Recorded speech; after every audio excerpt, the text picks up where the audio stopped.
আপনি কি নিশ্চিত আপনার কোরবানি সঠিকভাবে হচ্ছে? অনেকেই অজান্তে এমন ভুল করে বসেন যার কারণে কোরবানির সব নষ্ট হয়ে যেতে পারে। আজ জানবো কোরবানির 5টি বড় ভুল যা এড়িয়ে চলা জরুরি। 1.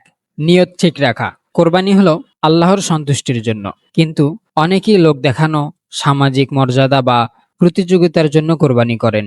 মনে রাখবেন, আল্লাহ আপনার পশুর মাংস বা রক্ত দেখেন না, দেখেন আপনার নিয়ত। তাই সঠিক হবে শুধু আল্লাহর জন্য কোরবানি করা।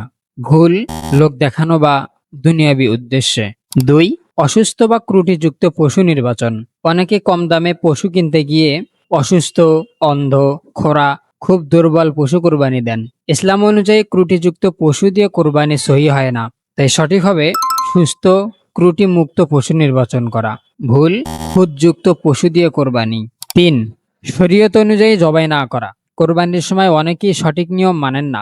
বিসমিল্লাহ আল্লাহু আকবার না বলা, ধারালো ছুরি ব্যবহার না করা, পশুকে কষ্ট দেওয়া, এতে গুনাহ হওয়ার সম্ভাবনা থাকে। তাই সঠিক হবে ইসলামী নিয়মে শান্তভাবে জবাই। ভুল তাড়াহুড়া ও অবহেলা।